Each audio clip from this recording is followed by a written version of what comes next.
বন্ধুরা, পরিবেশ বিষয়ক অনুষ্ঠানে আপনাদের সুস্বাগত জানাই। আজ আমাদের পরিবেশ অনুষ্ঠানে আমরা জানব সূর্যের আলো কেন এবং কিভাবে পৃথিবীর বিভিন্ন স্থানে তির্যকভাবে পড়ে। এর ফলে পৃথিবীর কোথাও বেশি তাপ অনুভূত হয়, আবার কোথাও তুলনামূলকভাবে কম তাপমাত্রা উপলব্ধি করা যায়।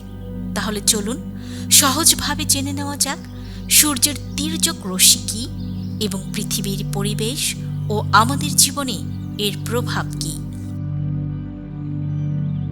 বিজ্ঞানের ভাষায় বলা হয়, কোনো সমতল পৃষ্ঠের উপর যে আলোকরশ্মি লম্বভাবে না পড়ে একটি নির্দিষ্ট কোণ করে আলো ছড়ায় তাকেই তির্যক রশ্মি বলে। আমরা ছোটবেলায় বিজ্ঞানের ভাষায় পড়েছি সূর্য কোনো কোনো স্থানে তির্যকভাবেও আলো দেয়।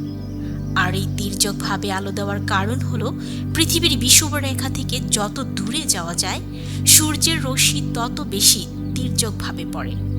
তাই মেরু অঞ্চল এবং উচ্চ অক্ষাংশের এলাকাগুলোতে সূর্যের আলো তির্যকভাবে পৌঁছায়। এখানে একটা উদাহরণ দিলে বুঝতে সুবিধা হবে। সূর্যোদয় এবং সূর্যাস্তের সময় সূর্যের আলো পৃথিবীর পৃষ্ঠে তির্যকভাবে এসে পড়ে। এ কারণে তখন আলোর তীব্রতা তুলনামূলক কম থাকে এবং আলো নরম ও সোনালি আভা সৃষ্টি করে। ঘরের জানালা দিয়ে বিকেলের আলো কাত হয়ে মেঝেতে পড়লেও তা তির্যক রশ্মির একটি উদাহরণ। তির্যক রশ্মির বিশেষ গুরুত্ব রয়েছে আলোর প্রতিফলন ও প্রতিসরণের ক্ষেত্রে। যখন কোনো আলোক রশ্মি আয়না, পানি বা কাচের মতো কোনো পৃষ্ঠ বা মাধ্যমের উপর তির্যকভাবে পড়ে তখন তা প্রতিফলিত হয়ে নতুন পথে গমন করে। সহজভাবে বললে, সূর্যের আলো যখন পৃথিবীর কোনো স্থানে সরাসরি না পড়ে কিছুটা কাত বা তির্যকভাবে এসে পৌঁছায় তখন আমরা তাকে সূর্যের তির্যক রশ্মি বলতে পারি।